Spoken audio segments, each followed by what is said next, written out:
بسم اللہ الرحمن الرحیم. In the name of Allah, the Beneficent,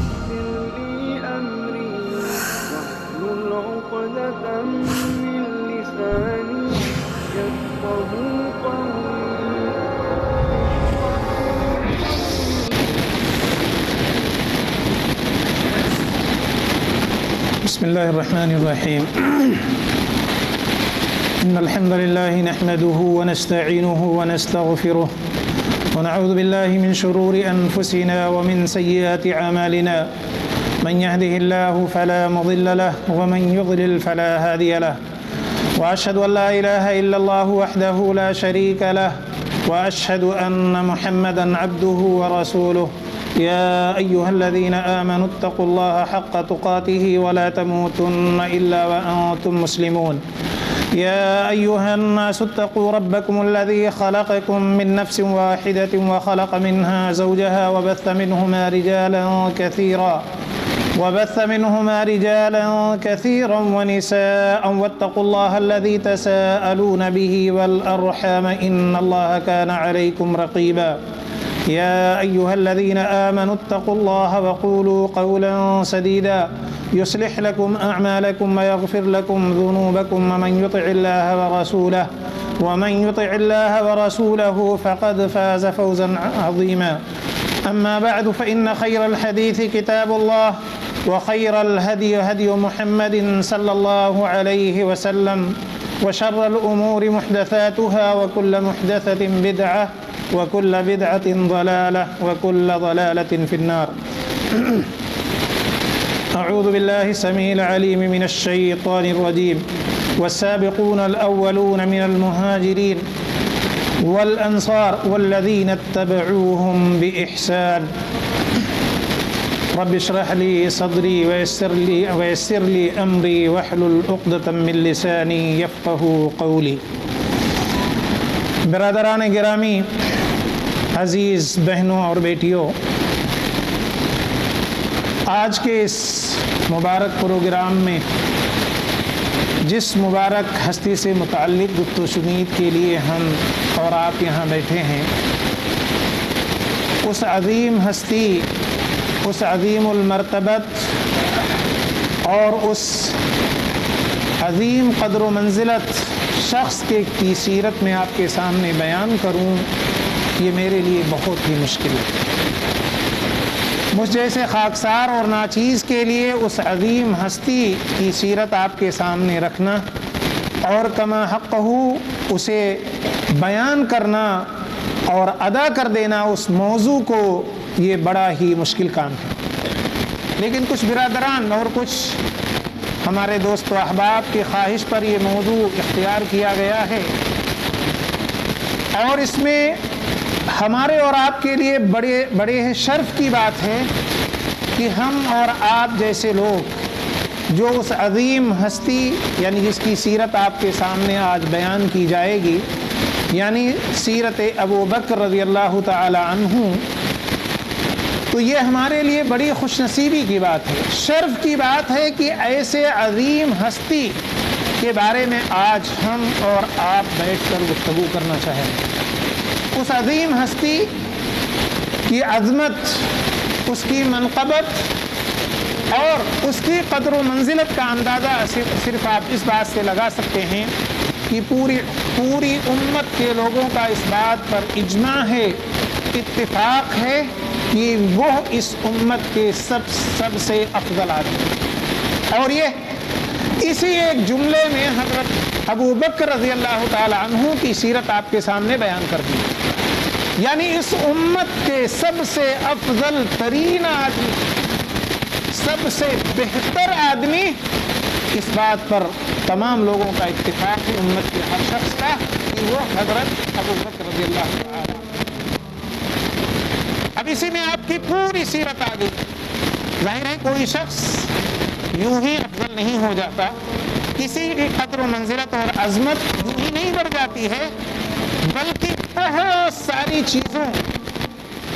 کو عمل میں لانے کے بعد، جد و جہد کرنے کے بعد، اس کے لیے تگ و دو کرنے کے بعد اس طرح کا عظیم مرتبہ اور اس طرح کی قدر و منزلت اور اس طرح کی جو ہے اس طرح کا منصب اور اس طرح کی فضیلت اسے نصیب ہوتی ہے۔ تو چنانچہ یہ جملہ کیا جو ہے حضرت ابوبکر رضی اللہ تعالیٰ عنہ سب سے اس امت کے سب سے افضل شخص ہیں، یہ جملہ ہی بتاتا ہے کہ اس دین میں پائے جانے والی تمام طرح کی خوبیاں اور تمام طرح کے اوصاف حمیدہ اور تمام طرح کے اخلاق حسنہ جو تھے وہ سارا کا سارا حضرت ابوبکر رضی اللہ تعالیٰ عنہ نے اپنایا ہوا تھا۔ اسی لیے آپ صلی اللہ علیہ وسلم ان سے محبت بھی کرتے تھے اور ان کی تعریف کرتے تھے۔ تو آئیے ذرا جو ہے تھوڑی سی گفتگو ان کی زندگی کے بحث سے ہم لوگ کر لیں۔ جو ہے حضرت ابوبکر رضی اللہ تعالیٰ عنہ، ان کا اصل نام عبداللہ ابن عثمان ابن عامر تھا، لیکن مشہور ابو بکر الصدیق سے ہی ہیں۔ اور بعض لوگ کیونکہ ہاں آپ کا لقب عتیق بھی ہے، عتیق کے مختلف معنی بیان کیے جاتے ہیں۔ ایک معنی یہ کہ آپ کو عتیق کہہ کر کے یہ کہا جاتا تھا کہ آپ جہنم سے آزاد ہیں، آپ کو جہنم کی آگ نہیں ہو سکتی۔ عتیق کا دوسرا معنی کہ آپ جو ہے بعض مورخین نے لکھا کہ ان کی ماں جو ہے بیت عتیق یعنی خانہ کعبہ کے پاس گئی اور کہا کہ میری اولاد زندہ نہیں رہتی ہے، یہ جو ہے باقی ہیں، ان کو تو ہمیں دے دے اور اسے زندہ رکھ۔ وہاں پہ انہوں نے ایک دعا کی ایک طرح سے اور وہ باقی رہی، اس لیے کہتے ہیں۔ اور بعض نے خوبصورتی کا معنی لیا ہے۔ حضرت ابوبکر رضی اللہ تعالیٰ عنہ اگرچہ جسمی اعتبار سے، جسامت و قدامت کے اعتبار سے ذرا نحیف تھے، لاغر تھے، لیکن جو ہے خوبصورت تھے، جو ہے خوبصورت تھے۔ اور جہاں اسلام اور کفر کی بات آتی تھی، اپنے اخلاق حسنہ اوصاف حمیدہ کے باوجود وہاں جو ہے پتھر کی چٹان بن جاتے تھے، پتھر کی چٹان ہوتے تھے جو ہے۔ تو آئیے حضرت ابوبکر رضی اللہ تعالیٰ عنہ کے بارے میں ایک بات تو ہم نے صاف کی کہ افضل امتی ابو بکر، اس امت کے سب سے افضل آدمی، سب سے فضیلت والے اور سب سے عظیم آدمی حضرت ابوبکر رضی اللہ تعالیٰ عنہ ہیں۔ اور یہی نہیں بلکہ حضرت ابوبکر رضی اللہ تعالیٰ عنہ اول من اسلم بالنبی صلی اللہ علیہ وسلم من الرجال، یعنی مردوں میں، بڑے لوگوں میں سب سے پہلے اسلام اگر کسی نے قبول کیا اور سب سے پہلے ہمارے نبی جناب محمد الرسول اللہ صلی اللہ علیہ وسلم کی باتوں کو تسلیم کیا تو یہ شرف کسے حاصل ہے؟ حضرت ابوبکر رضی اللہ تعالیٰ عنہ کو حاصل ہے۔ اور یہ بڑے شرف کی بات ہے، جو ہے اللہ کے یہاں سب سے پہلے اسلام لانے والوں میں نام کس کا لکھا جائے گا؟ حضرت ابوبکر کا۔ مردوں میں حضرت ابوبکر رضی اللہ تعالیٰ عنہ کا نام لکھا جائے گا۔ بلکہ آپ صلی اللہ علیہ وسلم نے ایک حدیث میں فرمایا، آپ نے فرمایا ان اللہ بعثنی الیکم فقلتم کذبت وقال ابو بکر صدق۔ کہا لوگو جب میں اللہ کی طرف سے مبعوث ہوا اور تم سب کے سامنے میں نے اللہ کی رسالت کو، اس کے پیغام کو پیش کیا تو تم نے ہمیں کہا کہ کذبت، محمد تم جھوٹ کہہ رہے ہو۔ لیکن ابو بکر ایک ایسا شخص تھا کہ اس نے کہا نہیں، یہ شخص جھوٹ بول ہی نہیں سکتا ہے، اس نے سچ کہا ہے۔ نبی کریم صلی اللہ علیہ وسلم نے کہا کہ میری تصدیق کی اور جو ہے میرے ساتھ ہو گئے، میری ہمدردی، میرے ہم جو ہے ہمخواری اور میرے ساتھ پورا تعاون اسی وقت سے شروع کر دیا۔ ایک لمحے کے لیے بھی حضرت ابوبکر رضی اللہ تعالیٰ عنہ نے تردد نہیں کیا اور اسلام کو قبول کرنے میں پشو پیش نہیں کی۔ یہ جو ہے یہ ان کی سیرت ہے اور یہ ان کا ایمان ہے اور یہ ان کی سوجھ بوجھ کی علامت ہے کہ کس طرح جو ہے انہوں نے اسلام کو گلے سے لگا لیا جو ہے۔ اور یہی نہیں، قرآن میں جہاں یہ آیا ہے کہ والذی جاء بالصدق وصدق به اولئک هم المتقون، جہاں بہت سارے مورخین نے لکھا کہ جب نبی کریم صلی اللہ علیہ وسلم اللہ کا سچا پیغام اور حق پیغام لے کر کے آئے تو حضرت ابوبکر نے اس کی تصدیق کی۔ کچھ لوگوں نے تمام صحابہ کو مراد لیا اور کچھ نے اس آیت میں حضرت ابوبکر رضی اللہ تعالیٰ عنہ کو مراد لیا کہ آپ نے اس کی تصدیق کی ہے۔ اور خاص طور پر آپ الصدیق سے اس وقت زیادہ مشہور ہوئے جب نبی کریم صلی اللہ علیہ وسلم کے ساتھ اسراء اور معراج کا واقعہ پیش آیا. یہ تو بڑا معروف اور مشہور واقعہ ہے کہ جب نبی کریم صلی اللہ علیہ وسلم نے کفار مکہ کے سامنے بتایا کہ میں نے راتوں رات بیت المقدس کا سفر کیا ہے، تو کفار و مشرکین نے آپ سے کچھ پوچھنا چاہا بیت المقدس کے بارے میں کہ آپ اگر گئے ہیں، آپ نے دیکھا ہے تو اسے بتائیے. چنانچہ اللہ تعالیٰ نے بیت المقدس کا جو ہے نقشہ اپنی قدرت سے آپ صلی اللہ علیہ وسلم کے سامنے پیش کر دیا، اور آپ صلی اللہ علیہ وسلم نے اس کا پورا نقشہ کفار و مشرکین کے سامنے بیان کر دیا. اس بیان کے باوجود بھی وہ اپنی کفر پر اڑے رہے. اب تو ہونا یہ چاہیے تھا کہ آپ کی بات مان لیتے اور آپ کا پر ایمان لے آتے، لیکن نہیں، کفر اور بڑھ گیا اور انہوں نے آپ کا انکار کیا، بلکہ اس کو ایک پروپیگنڈا کے طور پر لے لیا. کیا کہا کہ آج اس بات کو جو ہماری عقل میں نہیں آتی ہے، آج آپ کے سب سے عظیم دوست، سب سے پکے دوست حضرت ابوبکر رضی اللہ تعالیٰ عنہ سے اگر بھی کہیں گے تو شاید حضرت ابوبکر رضی اللہ تعالیٰ عنہ بھی کہیں دیں گے کہ نہیں، یہ نبی تو مجنون ہے، یہ جنون کی باتیں کرتا ہے، پاگل پن کی باتیں کر رہا ہے، راتوں رات بیت المقدس کا سفر کیسے ہو سکتا ہے. لیکن قربان جائیے اس افضل شخص پر، اس ابوبکر پر، کہ جب کفار و مشرکین نے بیان کیا کہ ابوبکر آپ کا ساتھی کہہ رہا ہے کہ آج راتوں رات بیت المقدس کا سفر کیا ہے، جو ہے وہاں انبیاء کی امامت کرائی ہے، یہ تمہارا ساتھی کہہ رہا ہے، آج تم کیا کہتے ہو. ابوبکر رضی اللہ تعالیٰ عنہ نے میرے دوستوں کیا کہا، ایمان ان کا ہے، کیا کہا کہ سنو، اگر میرے نبی نے کہا ہے، اس لیے کہ نبی صلی اللہ علیہ وسلم سے تو بات ہو رہی ہے، نبی نے کہا نہیں کہا انہیں نہیں معلوم ہے، لیکن انہوں نے جو جملہ کہا آب زر سے لکھنے کے قابل ہے. انہوں نے کہا اگر میرے نبی نے یہ بات کہی ہے تو میں اس کی تصدیق کرتا ہوں کہ میرے نبی نے سچ کہا ہے، اس لیے کہ میں اس کی کیوں نہ تصدیق کروں جب میں اپنے نبی کی اس بات کی تصدیق کرتا ہوں جو ہمارا نبی آسمان سے لے کر کے آتا ہے، آسمان کی جو باتیں بتاتا ہے، جنت اور جہنم کی جو باتیں بتاتا ہے، فرشتوں کے بارے میں جو بتاتا ہے، غیب کی باتوں بتاتا ہے، اللہ کے بارے میں جو بتاتا ہے، ہم اس کی تصدیق کر لیتے ہیں آسمان کے خبروں کی، تو یہ تو دنیا کی خبر ہے، میں کیوں نہ اس کی تصدیق کروں گا. اس وقت اللہ کے رسول صلی اللہ علیہ وسلم نے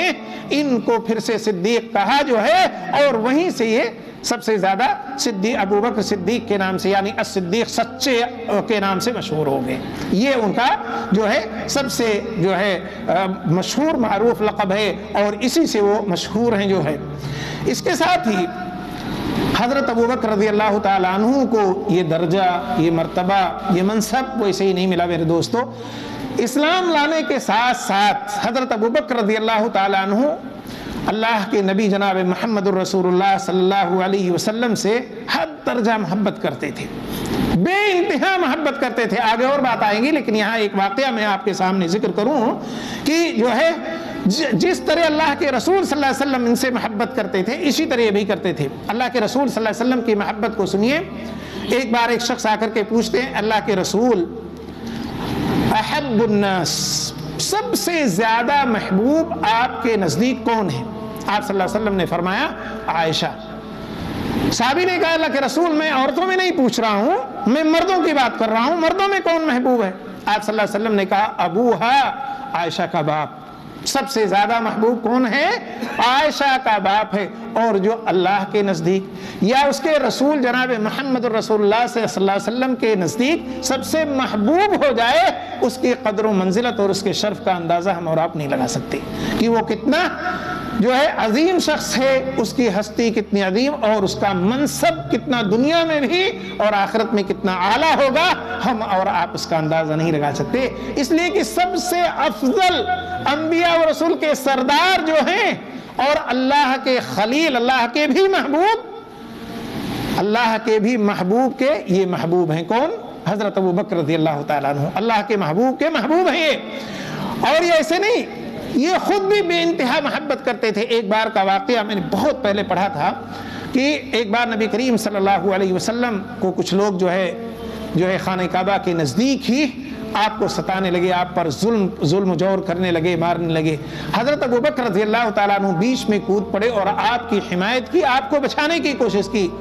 بعض مورخین نے، سیرت کے نگاروں نے لکھا ہے کہ لوگوں نے نبی صلی اللہ علیہ وسلم کو چھوڑ کر ان کو مارنا شروع کیا، اور اس قدر مارا اور اتنا روندا کہ ناک اور منہ ایسا چپٹ گیا، پتہ ہی نہیں چلتا تھا۔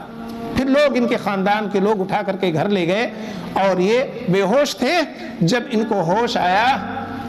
تو لوگوں نے کہا ذرا کچھ پانی پی لو، کھا لو۔ تو انہوں نے کہا یہ بتائیے کہ نبی کریم صلی اللہ علیہ وسلم کا حال کیا ہے۔ اپنے بارے میں، اپنی تکلیف کا ان کو غم نہیں تھا، ان کو اس بات کی پرواہ نہیں تھی کہ ہماری حالت کیا ہے۔ تو پوچھ رہے ہیں کہ نبی کریم صلی اللہ علیہ وسلم کا کیا حال ہے۔ یہاں تک کہ گھر کے لوگ اور خاندان کے لوگ ناراض ہو جاتے ہیں کہ جس شخص کی وجہ سے تمہیں اتنی مار پڑی، اتنا ستائے گئے، اور ہوش آتے ہی پھر تم نے اسی کا نام لیا۔ لیکن انہوں نے نہ کچھ کھایا نہ کہا اس وقت نہیں کھائیں گے جب تک اپنے نبی کو دیکھ نہیں لیں گے، اپنے نبی سے ملاقات نہیں کر لیں گے۔ چنانچہ ان کا پتہ لگا اور ان کے پاس گئے، تب ان کو اطمینان ہوئی اور ان کو خوشی ہوئی کہ ہمارے نبی کریم صلی اللہ علیہ وسلم باحیات ہیں اور صحیح و سلامت ہیں، ٹھیک ہیں۔ یہ تھا ایمان اور یہ تھی ان کی محبت جس کی وجہ سے یہ مرتبہ، یہ رتبہ اور یہ درجہ ان کو ملا ہوا ہے۔ اتنا آسان نہیں کہ ایسے ہی مل جائے، بلکہ حضرت ابوبکر رضی اللہ تعالیٰ عنہ یہ کہا کرتے تھے کہ نبی اکرم صلی اللہ علیہ وسلم اور آپ کے قرابت داروں سے محبت کرنا، حسن سلوک کرنا میرے نزدیک اپنے رشتہ داروں سے حسن سلوک کرنے سے زیادہ محبوب ہے۔ آپ ذرا غور کریں، کہتے ہیں نبی کریم صلی اللہ علیہ وسلم سے ان کے قرابت داروں سے محبت کرنا میرے لیے زیادہ محبوب ہے، اپنے قرابت داروں سے، اپنی خونی رشتوں سے، اپنے خاندان اور اپنے قرابت داروں سے، اعزاء و اقارب سے محبت کرنے سے زیادہ افضل، زیادہ محبوب میں سمجھتا ہوں کہ نبی صلی اللہ علیہ وسلم اور آپ صلی اللہ علیہ وسلم کے قرابت داروں سے محبت کروں۔ یہ آپ کا ایمان تھا جس کی وجہ سے آپ کو یہ درجہ، یہ رتبہ اور یہ منصب آپ کو اللہ کے رسول جناب محمد رسول اللہ صلی اللہ علیہ وسلم نے دی۔ اس کے بعد میں حضرت ابوبکر رضی اللہ تعالیٰ عنہ کی ایک بڑی اچھی صفت تھی، اور یہ اسلام سے پہلے بھی تھی۔ اسلام سے پہلے بھی کفار ان کی تعریف کیا کرتے تھے۔ کس بات کی؟ آپ کو پتا ہے جب نبی کریم صلی اللہ علیہ وسلم کو بعثت ملی اور آپ نبی بنائے گئے اور آپ گھبرائے ہوئے حضرت خدیجہ رضی اللہ تعالی عنہا کے پاس آئے اور کہا مجھے اپنی جان کا خطرہ محسوس ہوتا ہے، تو کیا کہا تھا حضرت خدیجہ نے؟ آپ صلی اللہ علیہ وسلم کی تعریف میں، آپ کی اوصاف حمیدہ میں کیا کہا تھا؟ اللہ کے رسول آپ ڈرے نہیں، آپ کمزوروں کی، محتاجوں کی، یتیموں کی، بیواؤں کی، ناداروں کی آپ مدد کرتے ہیں، آپ کے ساتھ اللہ ایسا کر سکتا ہے؟ آپ ڈرے نہیں۔ اور اسی طرح کے صفات حضرت ابوبکر رضی اللہ تعالیٰ عنہ کے اندر پائے جاتے۔ ظاہر ہے اللہ کے رسول جناب محمد رسول اللہ صلی اللہ علیہ وسلم جیسے اعلیٰ صفات کو نہیں پہنچ سکتے، لیکن اسی طرح کے صفات پائے جاتے تھے۔ اور اس بات کا اعتراف مسلمانوں نے نہیں بلکہ اسلام سے پہلے کفار و مشرکین کرتے تھے کہ ابو بکر آپ تو اتنے اچھے ہیں، آپ غریبوں کی، یتیموں کی، بیواؤں کی، ناداروں کی، مسکینوں کی، محتاجوں کی آپ خبرگیری کرتے ہیں، آپ ان کی مدد کرتے ہیں، آپ مہمان نوازی کرتے ہیں، آپ لوگوں کی حقوق انہیں دلواتے ہیں اور ان کی مدد کرتے ہیں۔ اور یہی چیز اسلام لانے کے بعد آپ کی جاری رہی، بلکہ یہ ان صفات میں جو اوصاف حمیدہ اور جو اخلاق حسنہ تھے آپ کے، اس میں اضافہ ہو گیا۔ اسلام لانے کے بعد اس میں مزید اضافہ ہو گیا۔ اسی لیے آپ کو معلوم ہونا چاہیے کہ حضرت ابوبکر رضی اللہ تعالیٰ عنہ جب اسلام لائے تو غریب نہیں تھے، امیر آدمی تھے، ان کے پاس اچھے خاصے پیسے تھے، اور بعض لوگوں نے لکھا ہے کہ اس وقت ان کے پاس تقریباً 40,000 درہم تھے، 40,000 درہم تھے، اور جن میں سے زیادہ تر حصہ اسلام کی نشر و اشاعت اور کمزور مظلوم مسلمانوں پر خرچ کیا اور غلاموں کو آزاد کرنے پر خرچ کیا۔ یعنی جو غلام مسلمان ہوئے اور جن پر ظلم و ستم کیا جاتا تھا، یا جو غریب لوگ تھے مسلمان ہوئے یا اسلام کی نشر و اشاعت میں، یہ سارا پیسہ آپ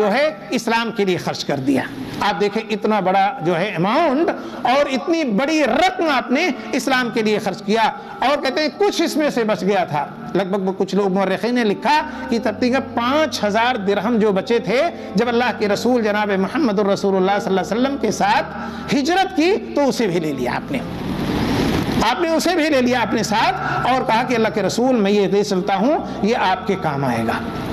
آپ کے کام آئے گا۔ آپ ذرا دیکھیے کہ اسے بھی لے لیا انہوں نے، اور ان کے بارے میں آتا ہے کہ بہت سارے جو ہے غلاموں کو، جیسے حضرت بلال ہیں، عامر بن فہیرہ ہیں، دنیرہ لونڈی ہیں، نہدیہ ہیں، ام عبیس ہیں، ان تمام کو حضرت ابوبکر رضی اللہ تعالیٰ عنہ نے اپنے پیسوں سے خرید کر اور آزاد کیا تھا۔ یہ ابوبکر کی سیرت ہے، یہ اچھی خصلت اور یہ اچھی عادت جو ہے ان کے اندر تھی کہ وہ کسی مسلمان کی تکلیف دیکھ کر، کسی غلام پر ظلم اور جور دیکھ کر انہیں برداشت نہیں ہوتا تھا، حتی الوسع وہ کوشش کرتے تھے کہ ایسے لوگوں کو، ایسے غلاموں کو خرید کر آزاد کر دوں، جو ہے ان ظالموں سے، ان کفار مشرکین جو ہے ظالموں سے آزاد کر دوں انہیں، تاکہ یہ ظلم و ستم سے بچ جائیں جو ہے۔ اور آپ کو معلوم ہے کہ یہی وہ بڑی ہستی اور عظیم ہستی ہے کہ جو اپنے ایک رشتہ دار، جس کا ذکر قرآن میں آیا جو ہے، جس بات کا قرآن میں آیا کہ حضرت ابوبکر رضی اللہ تعالیٰ عنہ اپنے ایک رشتہ دار حضرت مصطح بن اثاثہ کا، حضرت مصطح بن اثاثہ رضی اللہ تعالیٰ عنہ کی مدد کیا کرتے تھے، رشتے میں بھی آتے تھے، قرابت داری تھی تو، اور لیکن غربت تھی تو مدد کیا کرتے تھے۔ لیکن جب اما عائشہ رضی اللہ تعالیٰ عنہ پر تہمت لگی تو آپ کو پتا ہے منافقوں کے ساتھ انہوں نے ایسا تانا بانا بنا اور اس طرح سے اسے بیان کیا، اس طرح سے اسے گڑھا کہ بعض صحیح مسلمان، سچے مسلمان بھی ان کے جو ہے بہکاوے میں آ گئے اور اما عائشہ رضی اللہ تعالی عنہا کے اوپر تہمت میں شامل ہو گئے۔ جب حضرت ابوبکر رضی اللہ تعالی عنہ کو یہ بات معلوم ہوئی کہ مصطح ابن اثاثہ بھی اس میں شامل ہے تو انہوں نے قسم کھائی کہ اب میں ان کی مدد نہیں کروں گا۔ دیکھیے، لیکن اللہ تعالیٰ کو ایسے عظیم المرتبہ شخص کا یہ قسم کھانا اچھا نہیں لگا تو اللہ تعالیٰ نے قرآن کی آیت نازل کر دی۔ کس کے لیے؟ ابوبکر کے لیے۔ قرآن کی آیت نازل کر دی کہ وَلَا يَأْتَلِ أُولُو الْفَضْلِ مِنْكُمْ وَالسَّعَةِ أَنْ يُؤْتُوا أُولِي الْقُرْبَى وَالْمَسَاكِينَ۔ کہا جو اہل فضل ہیں، اہل وسعت ہیں، جنہیں اللہ تعالیٰ نے نواز رکھا ہے، جن پر اپنا فضل و کرم کر رکھا ہے، ان کے لیے مناسب بات نہیں ہے، ان کے لیے اچھی بات نہیں ہے کہ وہ قسم کھا لیں کہ وہ جو کسی پر خیرات کرتے تھے، کسی کی کفالت کرتے تھے، جو ہے اس کو بند کر دیں۔ یہ قسم ان کے لیے مناسب نہیں ہے۔ اور آگے فرمایا اللہ تعالیٰ نے، کیا وہ نہیں چاہتے کہ جنہوں نے ان کو تکلیف پہنچائی، ان کی بیٹی پر تہمت لگایا، وہ انہیں معاف کر دیں اور ہم ان کو معاف کر دیں؟ جب حضرت ابوبکر کے کان میں قرآن کے یہ الفاظ پڑے، یہ عبارت پڑی، اللہ کا یہ کلام پڑا کہ اللہ تعالیٰ کہتا ہے کہ ابوبکر اور اس جیسے لوگ ان کو معاف کر دیں جنہوں نے انہیں تکلیف دی ہے تو میں ان کو معاف کر دوں گا۔ الا تحبون ان یغفر اللہ لکم، اللہ نے کہا لوگوں کیا تمہیں اچھی بات اچھی نہیں لگتی کہ تم لوگوں کو معاف کرو، میں تمہیں معاف کر دوں اور تم سے درگزر کر دوں؟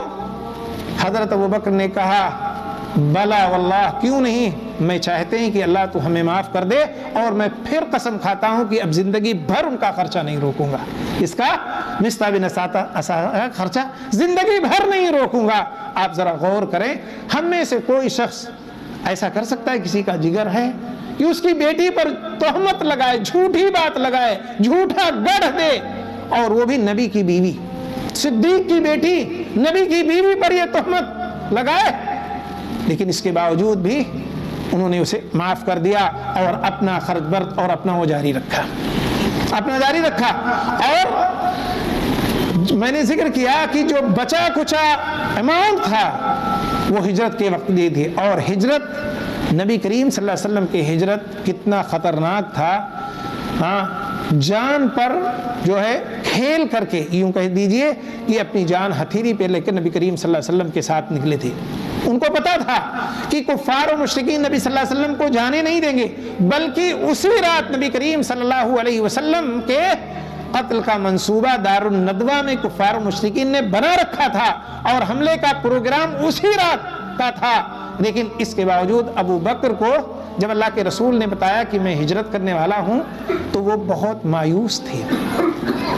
ہم آج کے لوگ ہوتے تو کہتے ٹھیک ہے جانے دو، خطرناک اور پرخطر سفر ہے، ہم نہ جائیں تو یہ اچھا ہے، لیکن وہ مایوس تھے کہ اللہ کے رسول اکیلے کیوں جا رہے ہیں۔ پھر جب اللہ کے رسول صلی اللہ علیہ وسلم تپتی دھوپ میں آئے، کپڑا اوڑھ کے ابو بکر کے رضی اللہ تعالیٰ عنہ کے گھر، اور کہا ابو بکر تم بھی میرے ساتھ چلو گے، تو کہتے ہیں کہ رونے لگے حضرت بکر رضی اللہ تعالیٰ۔ اما عائشہ کہتی ہیں کہ اس وقت مجھے معلوم ہوا کہ خوشی کے بھی آنسو ہوتے ہیں، خوشی سے رونے لگے کہ اللہ کے رسول صلی اللہ علیہ وسلم کی معیت، آپ کی رفاقت، آپ کا ساتھ مجھے نصیب ہو گیا اور میں جو ہے آپ کے ساتھ جاؤں گا۔ اور آپ نے پھر ہجرت کا واقعہ آپ کو پتا ہے کہ کس طرح سواری کس نے تیار کی، حضرت ابو بکر رضی اللہ تعالیٰ عنہ نے تیار کی۔ جب تک غار ثور کے اندر تھے کھانا کا انتظام کہاں سے جاتا؟ حضرت ابو بکر رضی اللہ تعالیٰ عنہ کے گھر جاتا ہے۔ غلام کس کا آ جاتا تھا؟ کرائے پر مدینہ تک لے جانے کے لیے کس آدمی نے لی؟ یہ سارا انتظام حضرت ابو بکر رضی اللہ تعالیٰ عنہ نے کیا تھا۔ یہ پورا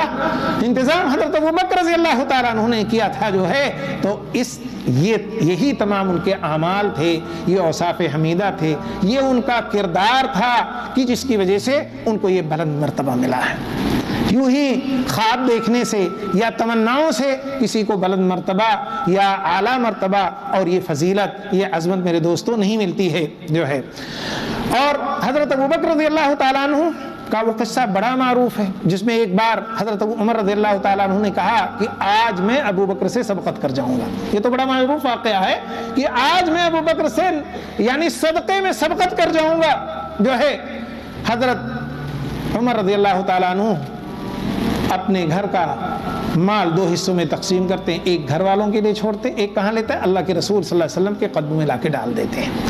یہ آپ کے لیے اور اسلام کے لیے، مسلمانوں کے لیے اللہ کے رسول ہی میں لایا ہوں۔ حضرت ابو بکر رضی اللہ تعالیٰ عنہ کل کا کل مال جو ان کے پاس اس وقت تھا، اللہ کے رسول نے طلب کیا صدقہ کرو، کل کا کل مال لا کر کے دے دیا۔ آپ نے پوچھا کیا لائے ہو؟ انہوں نے کہا اللہ اور اس کے رسول کا نام چھوڑ کے آیا ہوں بس، اور سب لے آیا ہوں۔ اب حضرت عمر رضی اللہ تعالیٰ نے کہا آدھا چھوڑا ہوں آدھا لایا ہوں۔ اس وقت حضرت ابو بکر نے کہا آج کے بعد میں ابو بکر سے نہیں بڑھ سکتا، اب نہیں بڑھ سکتا میں، اور نہ بڑھنے کی کوشش ہی کروں گا، اب میں ابو بکر سے نہیں بڑھ سکتا۔ تو یہ ہے، اور اللہ کے رسول صلی اللہ علیہ وسلم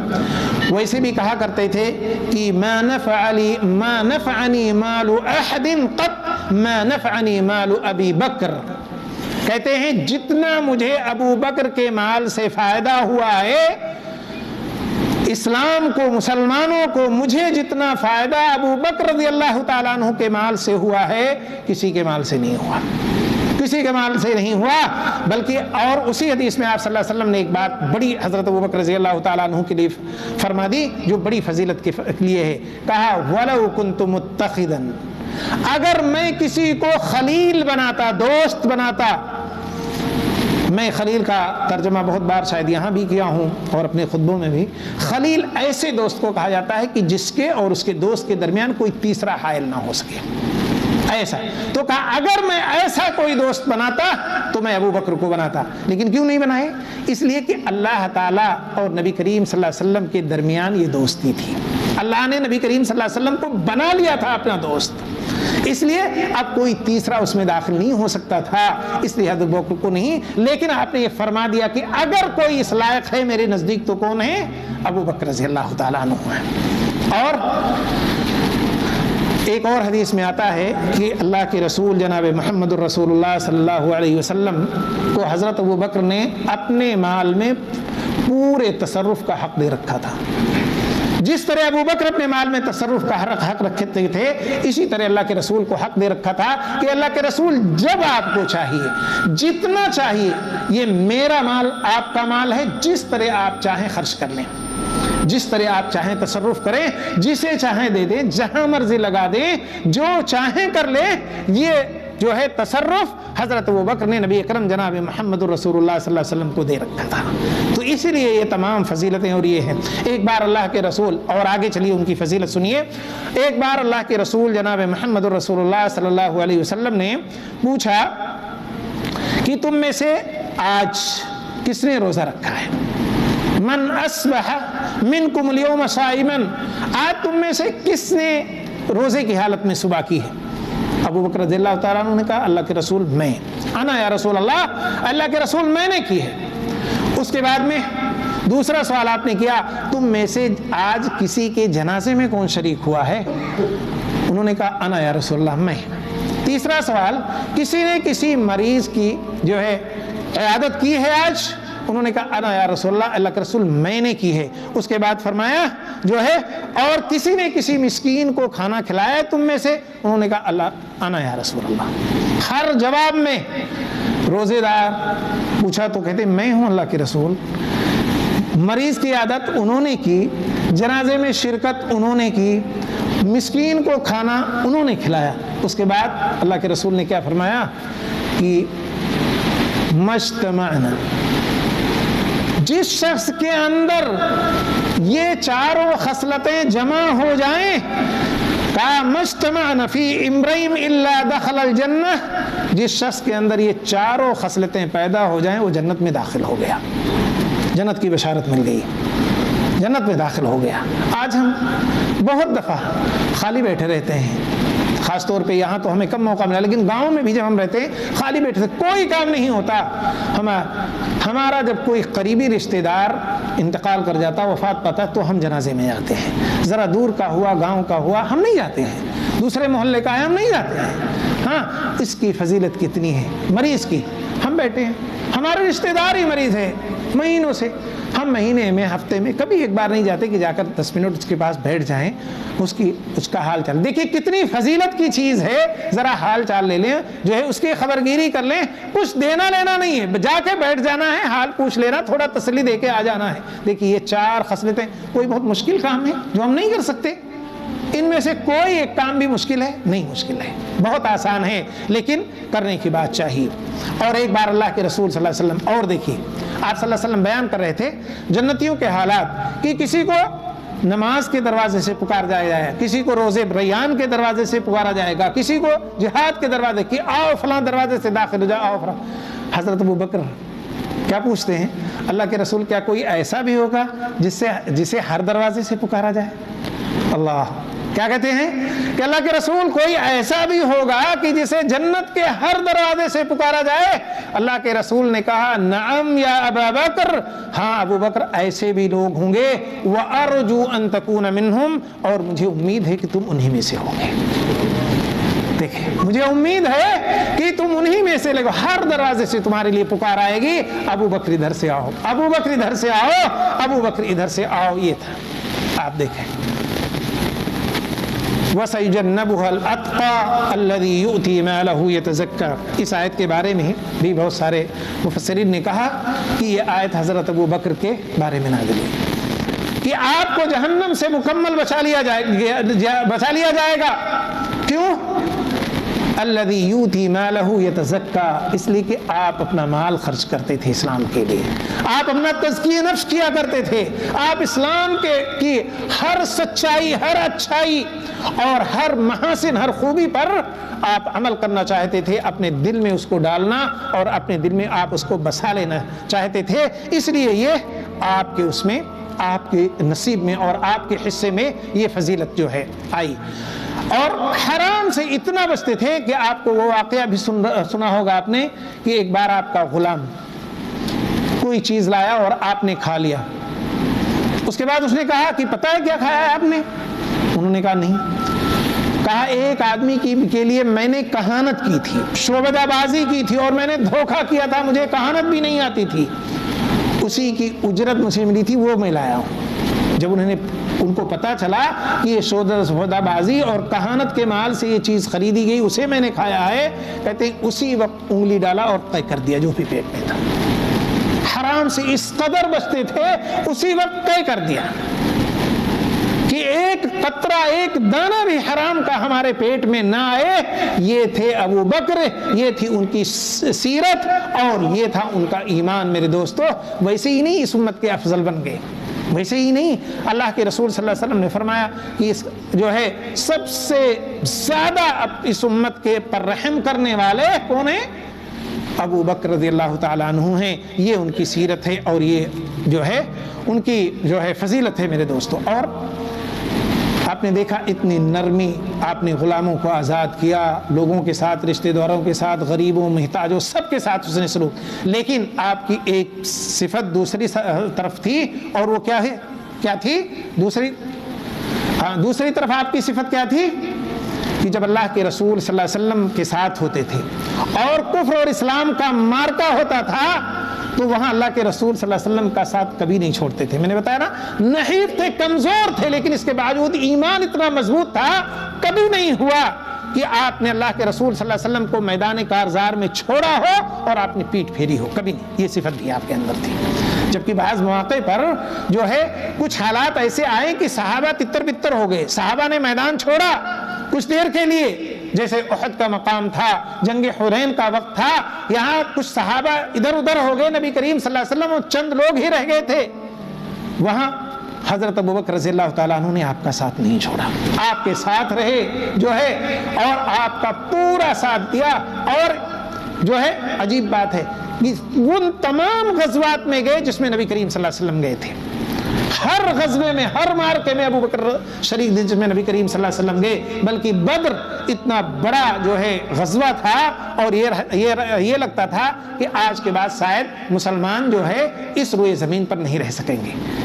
اس وقت اللہ کے رسول صلی اللہ علیہ وسلم کے ساتھ جب آپ اللہ سے دعا کر رہے تھے، آپ سجدے میں گر رہے تھے، حضرت ابوبکر رضی اللہ تعالیٰ عنہ اس وقت بھی آپ کے ساتھ تھے۔ یہ ابوبکر کی سیرت ہے، اور یہ ابوبکر کا ایمان اور ان کی اچھائی ہے، جن کی وجہ سے ان کو یہ جو ہے نصیب ملا، اور جو ہے یہ فضیلت ان کو ملی ہے میرے دوستوں۔ اسی طرح حضرت ابوبکر رضی اللہ تعالی عنہ، علامہ ابن تیمیہ وغیرہ نے لکھا ہے کہ افقہ اصحاب الرسول صلی اللہ علیہ وسلم، سب سے زیادہ فقیہ اور سمجھدار حضرت ابوبکر رضی اللہ تعالیٰ عنہ تھے۔ سب سے زیادہ فقیہ اور سب سے زیادہ جو ہے سمجھدار، جاننے والے، مسئلے کو یا آیت کو سمجھنے والے کون تھے؟ حضرت ابوبکر رضی اللہ تعالیٰ عنہ تھے۔ اور مورخین نے لکھا ہے، اسی لیے آپ دیکھیں گے کہ صحابہ کرام ان مسئلوں میں اختلاف نہیں کرتے تھے جس کا فتویٰ ابوبکر دے دیتے تھے۔ کوئی مسئلہ ابوبکر نے بتا دیا، کہہ دیا کہ میں نے اللہ کے رسول صلی اللہ علیہ وسلم سے یہ سنا ہے، تو پھر صحابہ اس کی مخالفت نہیں کرتے تھے، اور ان کو پورا یقین ہوتا تھا کہ یہ مسئلہ صحیح ہے اور یہ نبی کریم صلی اللہ علیہ وسلم سے سنا ہوا ہے، اور اس میں جو ہے کوئی غلطی نہیں ہو سکتی ہے، اس لیے اس پر کوئی اختلاف نہیں کرتے تھے۔ اس لیے آپ نے دیکھا کہ جب نبی کریم جناب محمد الرسول اللہ صلی اللہ علیہ وسلم کی وفات ہوتی ہے، صحابہ کرام کہ وہ اتنا حزن و ملال ہوتا ہے کہ بعض لوگ یقین ہی نہیں کرتے کہ ہمارے نبی صلی اللہ علیہ وسلم کی وفات ہوئی ہے۔ حضرت ابوبکر جیسے جلیل القدر صحابی بھی یقین نہیں کر رہے ہیں، کہتے ہیں جو کہے گا کہ نبی کریم صلی اللہ علیہ وسلم کی وفات ہوئی ہے، ہم اس کی گردن مار دیں گے۔ اتنے غصے میں سارے صحابہ کرام پریشان ہیں، کوئی کچھ کہہ رہا ہے، کوئی کچھ رہے، کوئی کچھ کہہ رہا ہے۔ حضرت ابوبکر رضی اللہ تعالیٰ عنہ آتے ہیں، جا کے اللہ کے رسول صلی اللہ علیہ وسلم کی پیشانی کا بوسہ دیتے ہیں، مسجد میں آتے ہیں اور کہتے ہیں لوگوں بیٹھ جاؤ، لیکن لوگ حزن و ملال میں ہیں، کسی کی کوئی سن نہیں رہا ہے، غیظ و غضب میں بھی ہیں، سمجھ نہیں آ رہی کیا کریں، کچھ بیٹھتے ہیں کچھ نہیں بیٹھتے۔ ابو کہا عمر بیٹھ جاؤ، عمر کو بھی جلال ہے، نہیں بیٹھ رہے۔ آپ نے سیدھا آپ ممبر پہ گئے، اور دیکھیے جو آیت ان صحابہ کی سمجھ میں نہیں آئی تھی اب تک، اسے سمجھا دیا۔ کیا فرمایا؟ وما محمد الا رسول قد خلت من قبله الرسل افإن مات او قتل انقلبتم على اعقابكم، یہ آیت پڑھی، اور کہا من كان منكم يعبد محمدا فإن محمدا قد مات ومن كان يعبد الله فإن الله حي لا يموت۔ یہ آیات، یہ حدیث اور یہ اس طرح کی نصوص کو پڑھ کر صحابہ کو بتایا کہ اللہ کے رسول حقیقی معنوں میں اس دنیا سے جا چکے ہیں، تمہیں یقین نہیں ہو رہا، قرآن کہہ رہا ہے، اس بات کی شہادت قرآن دے رہا ہے اور قرآن کہہ رہا ہے، تمہیں یقین نہیں ہو رہا۔ صحابہ کرام کہتے ہیں، خود حضرت عمر رضی اللہ تعالیٰ عنہ کہتے ہیں کہ مجھے ایسا لگا کہ میں پہلی بار اس آیت کو سن رہا ہوں، آج سے پہلے لگتا سنا ہی نہیں تھا، اور اس وقت مجھے اس کا مفہوم اور اس کی حقیقت معلوم ہوئی، اور سب نے حضرت ابو بکر رضی اللہ تعالیٰ عنہ کے اعلان کے بعد سب اس بات پر متفق ہو گئے کہ ہمارے نبی جناب محمد الرسول اللہ صلی اللہ علیہ وسلم کی وفات ہو چکی ہے، اس دنیا سے وہ رحلت کر چکے ہیں، ان کی روح جو ہے ان کی جسد سے نکل چکی ہے، جسد مبارک سے ان کی روح نکل چکی ہے۔ یہ تھا حضرت ابو بکر کا فہم اور یہ تھی ان کی سمجھ۔ ایک بار اللہ کے رسول صلی اللہ علیہ وسلم نے کہا کہ ایک بندہ ہے جسے اللہ تعالیٰ نے دنیا کے اور آخرت کے بارے میں اختیار دیا ہے کہ چاہو تو دنیا میں رہو، دنیا کی چیز لے لو، یا آخرت کی چیز کو اختیار کر لو۔ تو کہا کہ اس بندے نے جسے اللہ نے یہ اختیار دیا وہ چیز اختیار کی جو اللہ کے پاس ہے۔ صحابہ نے سن کر عام سمجھا، لیکن حضرت ابو بکر رونے لگے۔ لوگوں نے کہا کہ اس میں رونے کی کیا بات ہے، کیوں رو رہے ہو ابو بکر؟ کہا تمہیں پتہ نہیں ہے؟ اللہ کے رسول نے کہا وہ بندہ کون ہے؟ وہ خود اللہ کے رسول ہیں۔ اللہ تعالیٰ نے انہیں اختیار دیا کہ ابھی دنیا لینا ہے یا آخرت چاہیے آپ کو، انہوں نے آخرت کو اختیار کیا اور اس پر رونے لگے کہ یہ اس بات کی علامت ہے کہ ہمارے نبی جناب محمد الرسول اللہ صلی اللہ علیہ وسلم دنیا سے رخصت ہونے والے ہیں۔ یہ فہم دوسروں کو نہیں آئی، حضرت ابو بکر رضی اللہ تعالیٰ عنہ نے سمجھا ہے۔ اسی طرح جب اذا جاء نصر اللہ یہ صورت نازل ہوئی، اذا جاء نصر اللہ والفتح، کہ اللہ کی مدد آ چکی، فتح آ گئی، لوگ جوک در جوک اسلام میں داخل ہونے لگے، یہ صورت نازل ہوئی اور اللہ کے رسول جناب محمد الرسول اللہ صلی اللہ علیہ وسلم کو اس صورت کے بعد جو ہے اس صورت میں توبہ استغفار کا حکم دیا جا رہا ہے۔ وہاں بھی حضرت ابو بکر روئے۔ لوگوں نے پوچھا کیوں؟ کہا تمہیں ابھی بھی سمجھ نہیں آئی؟ اللہ تعالیٰ نے اعلان کیا کہ لوگ اسلام میں آ رہے ہیں جوک در جوک، اس کا مطلب یہ ہوا کہ ہمارے نبی جناب محمد الرسول اللہ صلی اللہ علیہ وسلم کا جو فریضہ تھا، جو مشن تھا، وہ پورا ہو گیا۔ اور استغفار کا مطلب یہ کہ اب آپ اس دنیا سے جانے والے ہیں، اس لیے اللہ تعالیٰ نے آپ کو استغفار کا حکم دیا۔ یہ سمجھ کتنے بتائی صحابہ کو؟ حضرت ابو بکر رضی اللہ تعالیٰ عنہ نے یہ بات بتائی جو ہے صحابہ کو۔ اسی طرح اور بھی بہت سارے واقعات ہیں کہ جو اس میں ہیں، اور اللہ کے رسول صلی اللہ علیہ وسلم نے جیسے پہلے آپ نے سنا کئی بار، ایک ایسے صحابی تھے، ایسی عظیم ہستی تھی کہ کئی بار جنت کی بشارت۔ ایک بار آپ صلی اللہ علیہ وسلم نے فرمایا جو ہے میں جنت میں، یعنی ان نبی، تمہارا جو نبی ہے، ان نبیکم فی الجنہ و ابو بکر فی الجنہ و عمر فی الجنہ، یہ آپ صلی اللہ علیہ وسلم نے بشارت دی۔ حضرت ابو موسیٰ اشعری کہتے ہیں کہ ایک بار میں اللہ کے رسول جناب محمد الرسول اللہ صلی اللہ علیہ وسلم کے ساتھ ایک باغ میں موجود تھا۔ ایک شخص آیا اور دروازے پہ کسی نے دستک دی، دروازہ بند تھا۔ اللہ کے رسول صلی اللہ علیہ وسلم نے کہا کہ جاؤ دروازہ کھول دو، اور جو شخص بھی ہو، آپ نے دیکھا نہیں ہے لیکن کہا جو شخص بھی دروازے پر ہے اسے جنت کی بشارت دے دو۔ جب دروازہ کھولا تو کون تھے؟ ابو بکر رضی اللہ تعالیٰ عنہ۔ دیکھیے دروازہ کھولا تو ابو بکر رضی اللہ تعالیٰ عنہ دروازے پہ تھے اور کہا اللہ کے رسول نے کہا ہے کہ جنت کی بشارت، ابشرک بالجنہ، میں تمہیں اللہ کے رسول صلی اللہ علیہ وسلم کے کہنے سے جنت کی بشارت دیتا ہوں۔ پھر اندر گئے، تھوڑی دیر بعد پھر دروازہ ناک ہوتا ہے، ہاں دستک ہوتی ہے، اللہ کے رسول پھر وہی کہتے ہیں کہ جا کر کے کھولو، اور جو دروازے پر اسے جنت کی بشارت جاتے ہیں تو حضرت عمر رضی اللہ تعالیٰ عنہ ہوتے ہیں، ان کو بھی جنت کی بشارت ملتی ہے۔ تیسری بار پھر دروازہ کھولنے کے لیے وہ جاتے ہیں، جب دستک ہوتی ہے تو کہتے ہیں جاؤ جنت کی بشارت دو، اور یہ بھی بتا دو کہ ایک فتنے میں تم مبتلا ہو جاؤ گے، تمہیں ایک مصیبت آئے گی لیکن تم جنت میں جاؤ۔ گئے تو دروازہ کھولا تو دیکھا کہ جو ہے حضرت عثمان غنی رضی اللہ تعالیٰ عنہ ہیں، اور ان کے فتنہ اور ان کی مصیبت کا واقعہ تو کسی اور وقت میں آپ کو پتہ ہے کہ جو ہے انہیں جو ہے شہید کیا گیا، ہاں بحالت قرآن کی قرات اور قرآن کی تلاوت کے انہیں، اور روزے کی حالت میں، یعنی روزے سے بھی تھے، ان حالات میں ان کو شہادت جو ہے انہیں شہید کیا گیا اور جھوٹی تہمتیں لگائی گئیں جو ہے۔ بہرحال ان صحابہ کرام نے جو ہے، ہاں صحابہ کرام ان سبھی نے جب یہ بات، یہ بشارت سنی جو ہے تو سب نے اللہ کی تعریف کی جو ہے، اور اللہ تعالیٰ کی حمد و ثنا بیان کی میرے دوستوں۔ اور اسی طرح حضرت ابو بکر رضی اللہ تعالیٰ عنہ کو ایک شرف یہ بھی حاصل ہے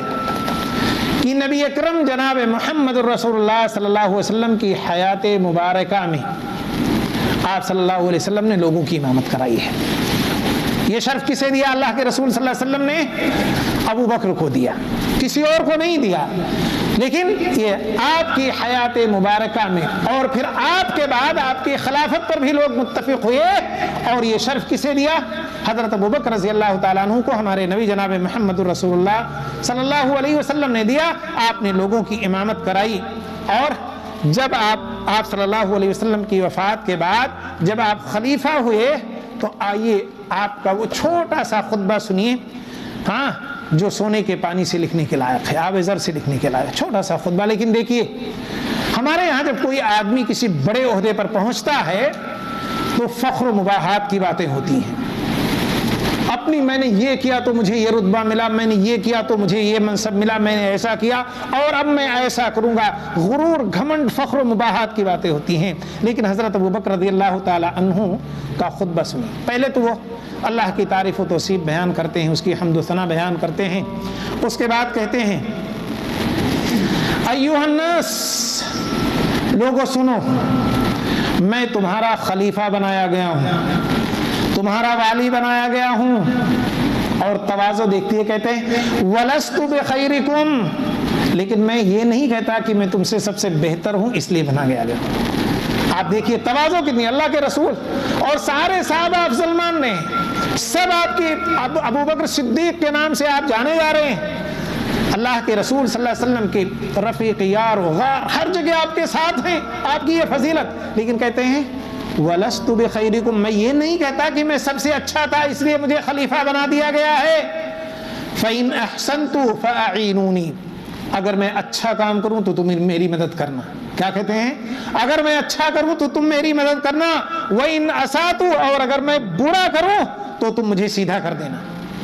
تو تم میری مدد نہیں کرنا، مجھے سیدھا کر دینا، کہتے ہیں جو ہے میری اصلاح کر دینا۔ الصدق امانہ والکذب خیانہ، اور یہ نوٹ کر کے رکھو، سچائی یہ امانت ہے ہمارے گلے میں، ہمیشہ سچ بولو، سچ کا ساتھ دو، والکذب خیانہ، اور جھوٹ یہ ایک بڑی خیانت ہے، تم اس سے دور ہو۔ یہ حضرت ابو بکر رضی اللہ تعالیٰ عنہ نے کہا، اور اپنی اس لاغر جسم کے باوجود کیا کہا؟ کہا والضعیف منکم قوی عندی، اور تم میں کا جو کمزور آدمی ہے، جو نادار ہے، جو جس کا کوئی پرسان حال نہیں ہے، وہ میرے نزدیک قوی ہے، وہ میرے نزدیک ہے۔ لوگوں کے نزدیک وہ قوی ہوگا، مظلوم ہوگا، لیکن میرے نزدیک وہ قوی ہے، بہادر ہے، پاورفل ہے، یہاں تک کہ میں اس کا حق اسے دلا دوں، اس کا حق اس کو پہنچا دوں۔ اور کہا جو تم میں بہادر ہے، مضبوط ہے، وہ میرے نزدیک اس وقت تک ضعیف ہے جب تک کہ میں اس سے دوسروں کا حق چھین نہ لوں۔ میں اسے قوی نہیں مانتا، میں اسے بہادر نہیں مانتا، جو بہادر ہے لوگوں کی نظر میں، لیکن اگر وہ کسی کا حق لیا ہے، میرے نزدیک، میری آنکھوں میں وہ کمزور ہے جب تک کہ میں اسے کھینچ نہ لوں، اور میں کھینچ کے رہوں گا۔ یہ حضرت ابو بکر رضی اللہ تعالیٰ عنہ کے الفاظ تھے میرے دوستو، جو ہے، اور آخر میں کہا انشاءاللہ، اگر اللہ نے چاہا، اپنے اوپر ہی پورا بھروسہ نہیں کیا، آخر میں کہا کہ انشاءاللہ، اگر اللہ تعالیٰ نے چاہا تو میں یہ کروں گا، جو ہے۔ اور اسی کے ساتھ ابھی تھوڑا سا وقت ہے، 10 منٹ کا، اور اس کے بعد میں آپ کو پتا ہے حضرت ابو بکر رضی اللہ تعالیٰ عنہ جب خلیفہ ہوئے تو مدینہ اور اس سے قرب و جوار کے حالات بہت ناگفتہ ہو گئے، بہت خراب ہو گئے، لوگ ارتداد پر آ گئے، یعنی مسلمان مرتد ہو گئے، اسلام کو چھوڑ دیا کہ چلو اب نبی گئے، اب کون پوچھنے والا، کیا ہونے والا ہے۔ صحابہ کرام، خود حضرت ابو بکر رضی اللہ تعالیٰ عنہ بڑی فکر میں ہو گئے کہ ابھی کیا کروں، کیسے کروں، یہاں تک کہ جو لوگ زکوٰۃ دیتے تھے زکوٰۃ دینے سے انکار کر دیا۔ حضرت ابو بکر رضی اللہ تعالیٰ عنہ نے اعلان کیا کہ اگر اللہ کے رسول صلی اللہ علیہ وسلم کے زمانے میں کوئی ایک معمولی چیز بھی تم نے قبول کیا تھا اور اسے ادا کر رہے تھے تو اسے تمہیں ادا کرنا ہوگا، اور میں ایک معمولی چیز بھی نہیں چھوڑ سکتا ہوں یہاں تک کہ تم سے وہ لے لوں۔ اور کہا جس طرح نماز فرض ہے اسی طرح زکوٰۃ بھی فرض ہے، اس لیے نماز تم پڑھو اور زکوٰۃ نہ دو، یہ نہیں ہو سکتا، میں زکوٰۃ لے کر رہوں گا تم سے۔ حضرت عمر رضی اللہ تعالیٰ عنہ آئے اور کہا ابو بکر اللہ کے رسول نے کہا ہے کہ امرت ان اقاتل الناس حتی یشہدوا لا الہ الا اللہ، ہمیں اس وقت قتال کا حکم ہے جب تک کہ لوگ لا الہ الا اللہ نہ پڑھنے. اب تو لوگ پڑھ رہے ہیں، ہم کیسے قتال کریں؟ ابو بکر نے وہی الفاظ پھر دہرائے کہ عمر نہیں ہو سکتا، نماز فرض ہے تو زکوٰۃ فرض ہے، میں زکوٰۃ لے کے رہوں گا، یہاں تک کہ اس پہ قائم رہے اور اس بات کو جاری رکھا اور آپ ان کے خلاف کھڑے رہے یہاں تک کہ لوگ زکوٰۃ دینے پر آمادہ ہو گئے، پیچھے نہیں ہٹے. حضرت عمر رضی اللہ تعالیٰ عنہ کہتے ہیں کہ میں دیکھتا رہا، پھر میرے دل میں بھی اللہ نے یہ بات ڈال دی کہ ابو بکر کا جو مشن ہے، ابو بکر کی جو سوچ ہے وہی صحیح ہے، اور پھر میں بھی ان کے ساتھ ہو گیا. کہتے ہیں تو یہ تھا، یہ اتنے مضبوط تھے، یہ نہیں تھوڑے کہ اب لوگ مدینے کے اندر مدینے کے باہر لوگ مرتد ہو رہے ہیں، میں اگر اس طرح سختی کروں گا لوگ اور مرتد ہو جائیں گے، نہیں، قائم رکھا. اور دوسری چیز جس سے اسلام کو بڑا فائدہ ہوا اور لوگ ارتداد سے رک گئے، لوگوں میں خوف و دبدبہ ہو گیا. جب لوگ مرتد ہونے لگے، اسلام کو چھوڑنے لگے، اللہ کے رسول جناب محمد رسول اللہ صلی اللہ علیہ وسلم اپنی وفات سے پہلے انہوں نے شام کی طرف ایک لشکر حضرت اسامہ ابن زید رضی اللہ عنہما کی سرداری میں روانہ کیا تھا. حضرت اسامہ بن زید آپ جانتے ہیں اللہ کے رسول صلی اللہ علیہ وسلم کے محبوب تھے، حب رسول اللہ کہا جاتا تھا، اللہ کے بڑے قریبی تھے، بڑے محبوب تھے اور بڑے ہوشیار، اور اللہ کے رسول صلی اللہ علیہ وسلم کو ان پر بڑا اعتماد تھا، اس لیے ان کو جھنڈا پکڑایا سرداری کا اور کہا جاؤ لڑائی کے لیے. لیکن ابھی وہ نکلے ہی تھے مدینے سے کہ اللہ کے رسول جناب محمد رسول اللہ صلی اللہ علیہ وسلم کی طبیعت دن بدن خراب ہوتی رہی اور پھر رک گئے، یہاں تک کہ آپ صلی اللہ علیہ وسلم وفات بھی پا گئے اور یہ لشکر رکا رہ گیا. لیکن اس کا جھنڈا اور وہ جو علم باندھا تھا اللہ کے رسول نے کسی نے نہیں کھولا. آپ صلی اللہ علیہ وسلم کی وفات کے بعد، کفن دفن کے بعد، پھر جب یہ حضرت ابو بکر رضی اللہ تعالیٰ عنہ خلیفہ ہوئے تو اس لشکر کو ہری جھنڈی دے دی کہ جاؤ تم. بہت سارے صحابہ حضرت ابو بکر رضی اللہ تعالیٰ عنہ کے پاس آئے اور کہا مدینے اور اس کے قرب و جوار کے حالات یہ ہیں کہ لوگ مرتد ہو رہے ہیں، کب مسلمانوں کے ساتھ ان کا ان کی بھیڑنت ہو جائے، ان کی لڑائی ہو جائے، کب وہ ہمارے خلاف ہو جائیں نہیں معلوم، اور کچھ بچے کچے لوگ ہیں، آپ ان کو اتنی دور روانہ کر رہے ہیں. حضرت ابو بکر کے الفاظ سنیے اور اللہ پر توکل سنیے، اور اللہ کے رسول صلی اللہ علیہ وسلم کی تصدیق اس بات میں ہو رہی کہ جو آپ نے کر دیا وہ سچ ہے.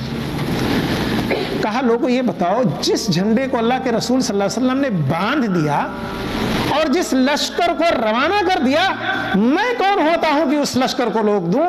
جسے اللہ کے رسول نے روانہ کیا میں اس کو روانہ کر کے رہوں گا، مدینے کے حال کیسے بھی ہو جائیں میں ان کا مقابلہ کروں گا، لیکن اللہ کے رسول صلی اللہ علیہ وسلم کے روانہ کیے ہوئے لشکر کو نہیں روکوں گا. اعتماد کہ اگر اللہ کے رسول نے یہ لشکر روانہ کیا ہے تو اللہ اس کی ضرور مدد کرے گا. ان کا لشکر جب باہر نکلتا ہے تو آپ کو پتا ہے جس بستی سے، جس قبیلے سے گزرتا ہے اور جو مرتد ہو رہے تھے وہ اپنی جگہ رک جاتے ہیں. وہ کہتے ہیں یار ابھی لگتا ہے کہ قوت بہت ہے مسلمانوں کے پاس، اگر قوت نہ ہوتی تو اتنے بڑے لشکر کو باہر بھیج دیتے، اس کا مطلب ابھی مدینے میں قوت موجود ہے. اللہ تعالیٰ ان کے دلوں میں رعب ڈال دیتا ہے اس لشکر کی روانگی سے اور لوگ رک جاتے ہیں، مدینے کے حالات استوار ہو جاتے ہیں. جو صحابہ بھی اختلاف کر رہے تھے، جو حضرت ابو بکر کہتے تھے ابو بکر مناسب نہیں ہے روانہ کرنا، وہ سارے کہہ رہے ہیں کہ اس لشکر کا ایسا اثر پڑا کہ ایک دم کایا ہی پلٹ گیا، ایک دم حالات ہی بدل گئے مدینے کے، اور مسلمان اسی جگہ پہ رک گئے، جو کمزور تھے، جو بدل رہے تھے لوگوں کے فیور میں آ کر کے، وہ بھی اپنی ایمان پر ثابت قدم ہوئے اور پھر نہیں بدلے. اسی طرح آپ کو پتا ہے کہ حضرت ابو بکر رضی اللہ تعالیٰ عنہ کا ایک بہت عظیم اور اہم کام ہے قرآن کو جمع کرنا. سب سے پہلے اس کی شروعات حضرت ابو بکر رضی اللہ تعالیٰ عنہ نے کی، اور یہ اس وقت کی جب ہی ارتداد کا معاملہ چل رہا تھا اور مسیلمہ بن کذاب اپنے آپ کو نبی کہتا تھا اور کبھی کہتا تھا کہ اللہ کے رسول صلی اللہ علیہ وسلم نے ہمیں اپنی نبوت میں شریک کیا ہے اور فلاں فلاں گواہ ہے، جھوٹے گواہوں کو پیش کرتا تھا. بہرحال یہ مختصراً میں یہ بیان کرتا ہوں کہ اس کے بعد مسیلمہ بن کذاب اور اس کے اتباع یعنی اس کے ساتھیوں اور مسلمانوں کے درمیان حضرت خالد بن ولید رضی اللہ تعالیٰ عنہ دیگر مسلمانوں کے درمیان لڑائی ہوئی، تو اس میں جو ہے بہت سارے لوگ جو ہے مسلمانوں کی بھی شہادت پائی، جس میں کچھ عظیم صحابہ تھے،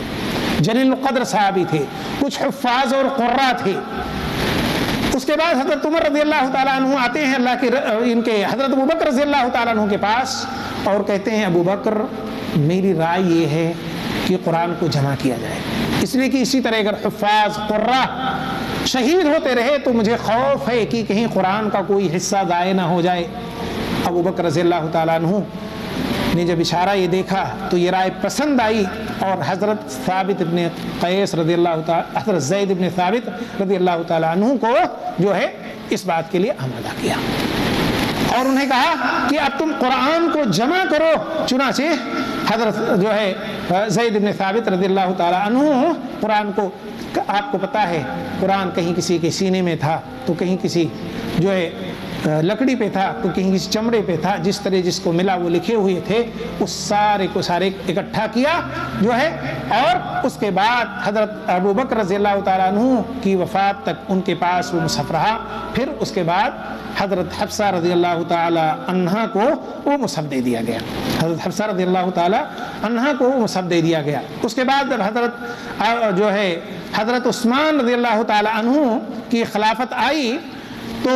انہوں نے بھی جب دیکھا اور لوگوں نے بتایا کہ لوگ قرآن کے بارے میں بڑا اختلاف کر رہے ہیں، قرآن کے بارے میں بڑا اختلاف کر رہے ہیں، اور قرآن کو عجیب عجیب طریقے سے لوگ پڑھ رہے ہیں جو ہے، تو اختلاف جب انہوں نے دیکھا تو ایسی صورت میں جو ہے کہا کہ ایک ہی مصحف پہ لوگوں کو جمع کیا جانا چاہیے، یعنی لہجے کا اختلاف، قرات کا اختلاف، یعنی جیسے اہل عراق دوسری طرح پڑھنے لگے قرآن کو، اہل شام دوسری طرح پڑھنے لگے، تو یہ اختلاف لہجے کا اور قرات کا بڑھنے لگا۔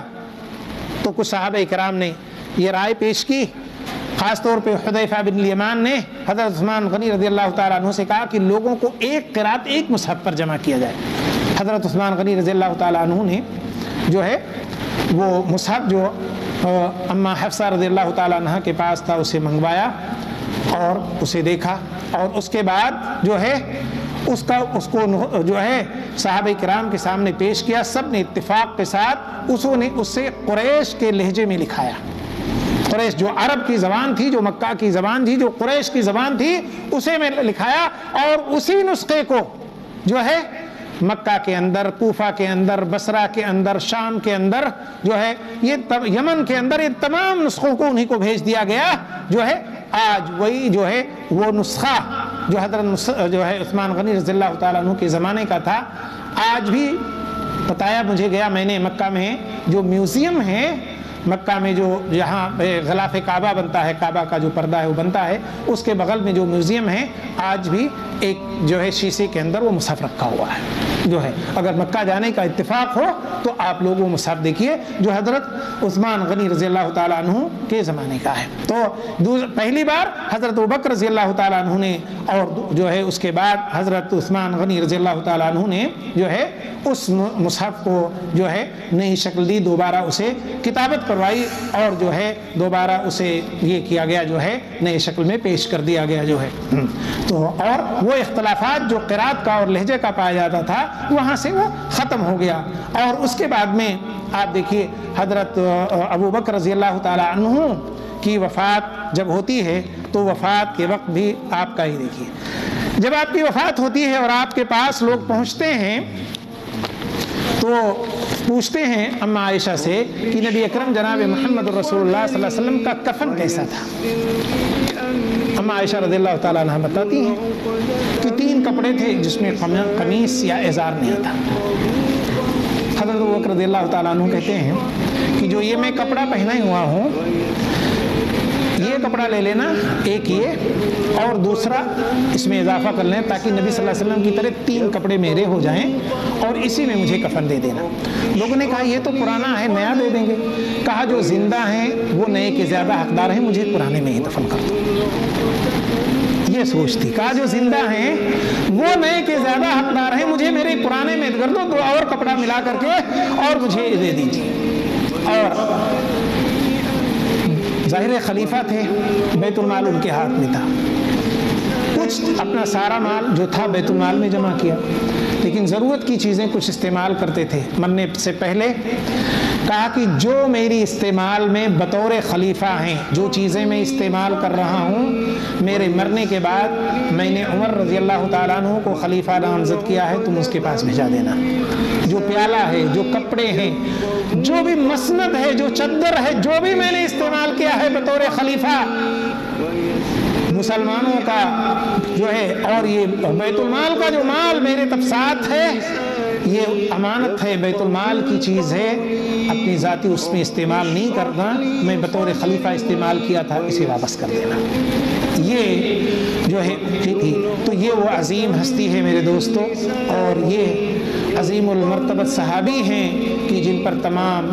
امت کا اتفاق ہے، ہم اس امت کے ہر فرد کا کہ سب سے افضل شخص ہیں، اور یہ ہمارے اور آپ کے لیے بھی بڑے شرف کی بات ہے کہ آج اللہ تعالیٰ نے ہمیں اور آپ کو توفیق دی کہ یہ مبارک جو ہے مجلس منعقد ہو، اور ہم ایسے مبارک ہستی، ایسے افضل ہستی کے بارے میں کچھ گفت و شنید کریں۔ اللہ تعالیٰ ہمیں اپنے رسول جناب محمد رسول اللہ صلی اللہ علیہ وسلم کا متبع اور پیروکار بنائے، اور حضرت ابوبکر رضی اللہ تعالیٰ عنہ کی سیرت کو پڑھنے، سمجھنے اور اس پہ اپنانے کی توفیق عطا فرمائے۔ اور یہی وہ صحابی ہے کہ دیکھیں دنیا میں اللہ کے رسول صلی اللہ علیہ وسلم کے ساتھ ہمیشہ ساتھ رہے، مرنے کے بعد بھی اللہ کے رسول صلی اللہ علیہ وسلم کے ساتھ ہی ہوں گے، آپ کے ساتھ ہی دفن کر دیا گیا ان کو۔ یہ بھی ایک فضیلت کی بات ہے ان کے لیے۔ تو یہ تھی مختصر سی سیرت حضرت ابوبکر رضی اللہ تعالیٰ عنہ کی، ورنہ ان کے بارے میں اور بھی بہت ساری باتیں بھی کہی جا سکتی ہیں، اور لیکن اتنی ہی باتیں جو ہم نے سنی، ان کی اوصاف حمیدہ، ان کا ایمان، ان کا جو ہے اخلاق حسنہ جو تھی، اور ان کا جو ایک جذبہ تھا نبی صلی اللہ علیہ وسلم کی محبت کے تعلق سے، اسلام کی نشر و اشاعت کے تعلق سے، غربا، مساکین، محتاجوں کے تعلق سے، وہ ان کے جذبات اور وہ تمام کردار قابل قدر ہیں، قابل ستائش ہیں۔ اللہ تعالیٰ سے دعا ہے کہ ہمیں بھی انہیں پڑھنے، سمجھنے اور ان پر عمل کرنے اور اپنانے کی توفیق عطا فرمائے۔ وآخر دعوانا الحمد للہ رب العالمین، سبحان ربک رب العزة عما یصفون، وسلام علی المرسلین، والحمد للہ رب العالمین۔